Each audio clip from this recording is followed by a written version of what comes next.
When we talk about obsession with how we look, striving to achieve that perfect body, and dieting to extremes, we normally think about females. But over the past few decades, more and more guys have become unhappy with their appearance. According to a nationwide study conducted in 1972, 15% of men were dissatisfied with their bodies. That number nearly tripled by 1997. Body image issues for teenage boys are a concern now more than ever. I wish I could be 6'2". I wish I had more muscle tone in my arms. I wish I had stronger upper body and stronger legs. I wish I didn't have such a long smile. How we view ourselves can often be influenced by what's around us. I decided to try to see how the images we see every day have impacted male body image. So we came up here to the Sunset Strip. It's famous for having tons of billboards all over the place, and we're just gonna hang out and see what kind of images we see up here. Here's Usher over here. He's got his arms out, his shirt's hanging open, showing his chests. Maybe he just does that for fun. Maybe he thinks he'll sell more music. What I found was a world full of larger-than-life billboards, magazine covers, television, and movies. A world that has come to idealize the male body. Never before have we seen so much male skin in the media.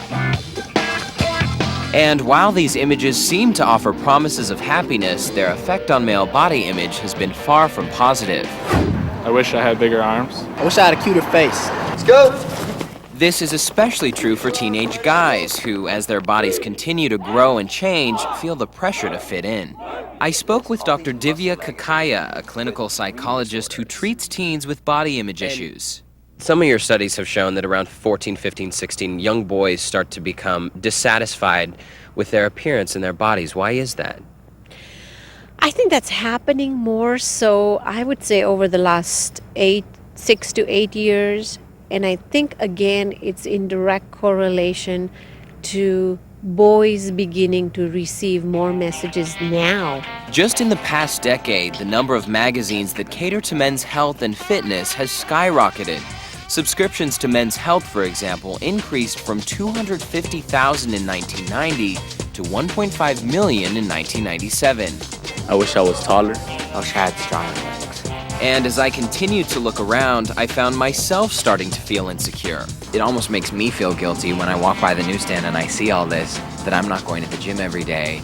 And I look at, this image of this guy, and it's a little intimidating. You think, well, wait a minute, I'm not as big as he is. And I'm definitely not as big as he is. That's kind of scary to me. Why do you guys think people, maybe some of yourselves, have that need to be working out and working on their bodies? That's what the public would like to see, because that's what's being advertised as a high quality person. I think the TV plays a big part in, like, you turn on, you see concerts, Tyrese, his shirt off, running around the crowd, all the girls are screaming. So the 14, 15, 16-year-old boys begin to look at these images again outside of themselves. There are images that are not really normal shapes of boys, and they begin to think that they're too skinny, they're not big enough, and they feel like they need to start lifting weights in order to build their bodies and get that six-pack and the ripping muscles.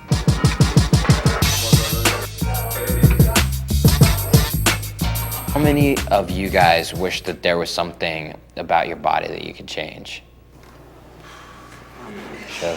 Me. What do you wish you could change? Some more facial hair. Just like arm-wise, I wish it was a little bit bigger in the arms and in the legs. Wish I could get rid of my acne. I wish I was more tan. You said you're showing off a little bit? No, we trying to get to that point where we could do that. Hopefully by the summertime, I could hit the beach. For this student, it isn't just the media that's fueling his desire for bigger muscles. If you didn't work out or spend so much time in the gym, would you feel weird about going to the beach and having your shirt on? Yeah. I'll be one of those guys you see lying on a towel with a t-shirt on. Maybe it's sleeveless, I don't know. If it's too much flab, it just can't happen. Why not? We young men, we trying to get our dates for prom for next year and everything. I want to get bigger muscles. I wish I was taller. And in today's world where young people are spending more and more time playing video games and where obesity has become a serious concern, it might seem like working out isn't such a bad thing. The truth is, physical fitness is crucial to good health and it enhances self-esteem. I feel better about myself for the simple fact I have high self-esteem. I'm just more energetic now from lifting, playing football, running. I'm just more energetic, and it makes my life better. The question is not whether you should exercise, but how you should exercise. Just as it's not healthy to sit in front of a TV watching videos or playing Nintendo, and it's not healthy to be sitting in front of the computer on the internet all day long, it really isn't healthy to be lifting weights 7 days a week. So it really is about moderation. It's really about finding the right balance, and also about being okay with who you are. But being okay with who you are isn't what a lot of guys are feeling these days. In fact, body obsession has reached an all-time high. Guys are taking fitness to new extremes, and despite the health risks, more and more men are taking sports supplements than ever before. This is Kyle. This is Nate. And this is Tyler. It burns. It burns. They're my friends from Salt Lake City, my hometown. Up until last month, I hadn't seen them in over a year, and during that time, they'd changed a lot. Well, you guys have definitely gotten bigger since the last time I saw you. Well, thanks. That's the goal. I wish I had a bigger chest. I wish I had more muscles and was more cut. So he has 70-pound dumbbells in each hand, and I don't think I could lift one of those things with both hands. These guys have a workout schedule that's become second nature to them. They do one muscle group per day. So like, for example, Mondays, I'll do hamstrings. Tuesdays, I'll do biceps. Wednesdays, I'll do quads. The goal is to Thursdays, increase I'll do muscle mass and chest. get cut. Fridays, I'll do back and shoulders. I'll double up on those days. If I can't see my six-pack like this is kind of gross to me. So once I can get, once it's all trim, then I'll know that I'm in shape. In addition to working out, they take other unique measures to look good. Do you shave your legs? They look pretty... Of course I shave my legs. I don't know. It looks good. I've been shaving for like 5 years. I go tanning. I go probably, just on a regular basis, I'll probably go like once every other week. Would you say that you're obsessed with working out? I'm obsessed with looking good, I think.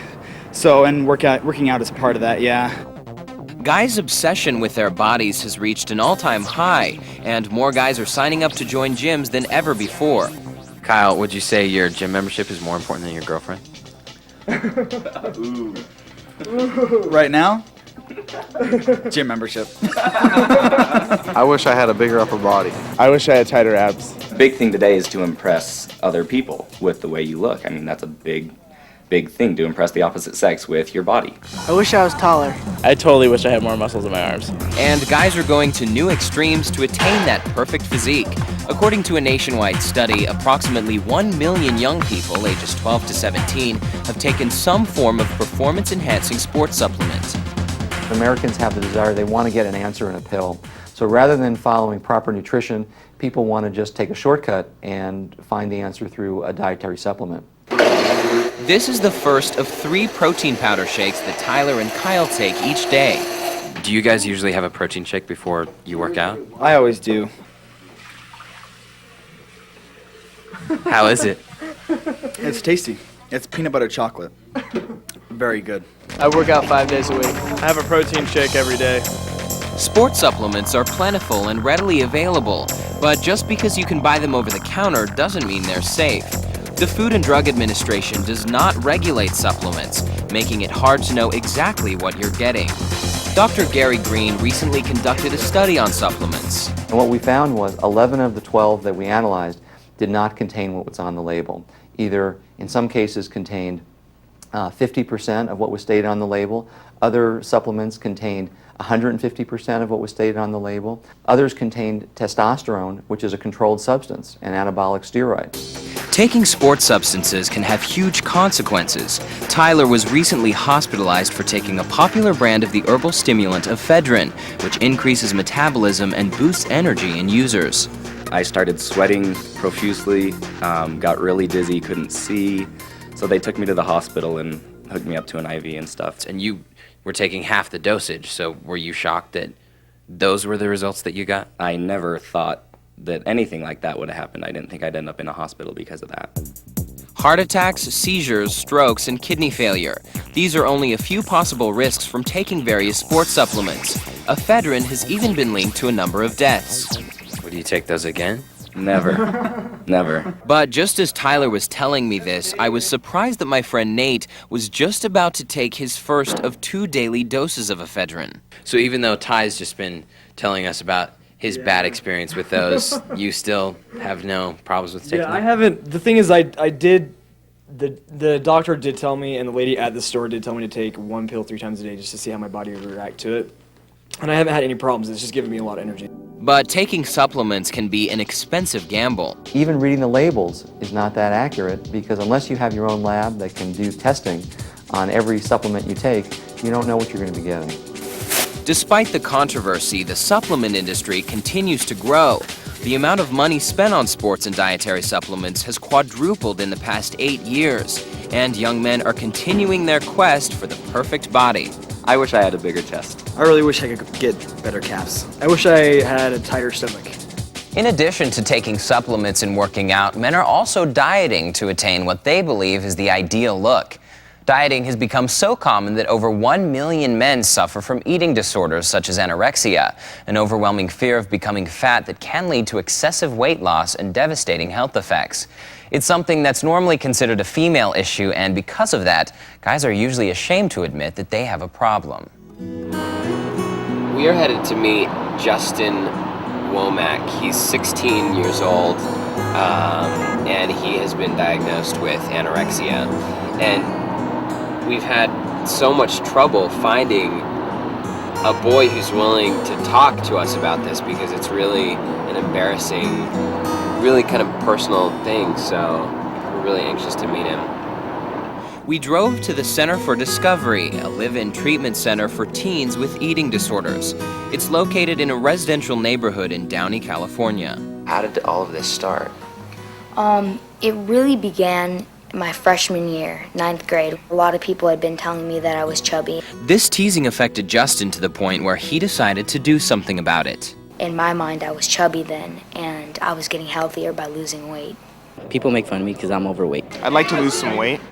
A lot of boys who are overweight at that age, around 13, 14, and they've been teased about being overweight, or they've not liked themselves being overweight, they will end up going on an innocent diet in order to lose some weight.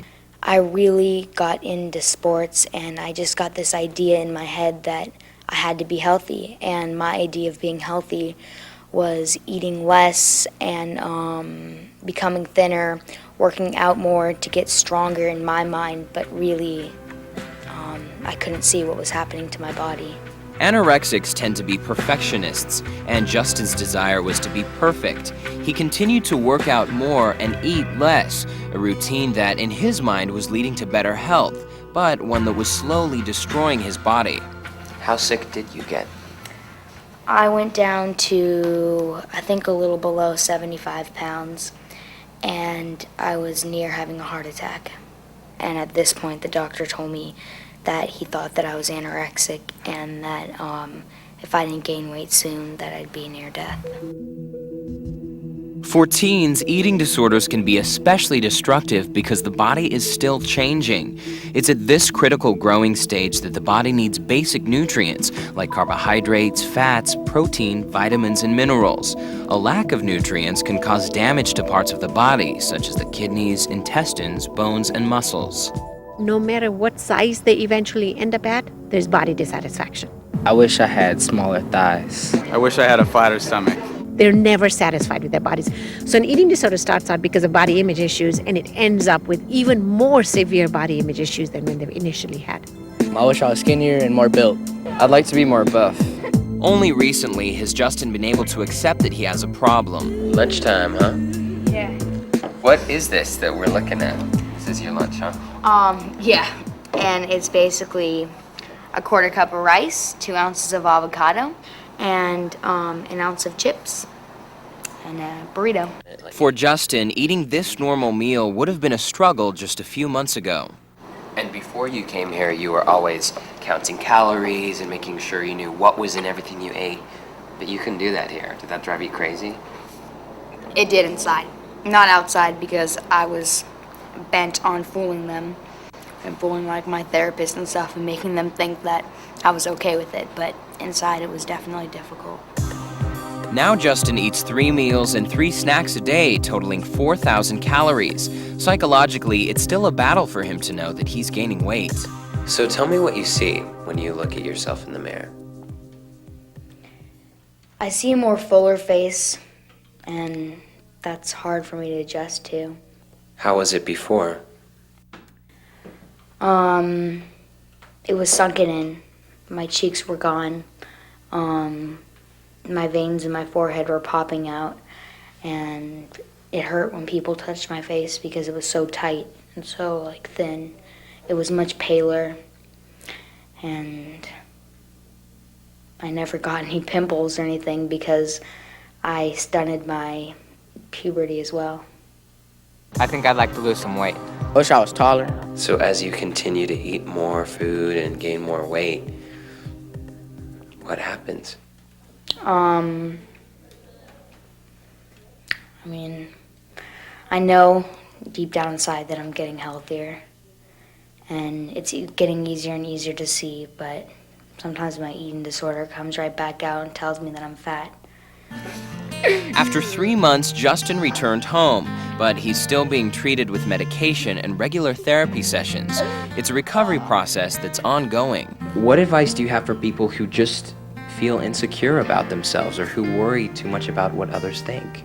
I guess the only thing that I can say is just to set your own standard for yourself and not to compare yourself with others, because that true happiness that comes from being happy with who you are as a person and what you look like is really the key to security. I'm happy with my body. I like my eyes. I'm happy with my upper body. I like my arms. I've got good legs. I like the way I look.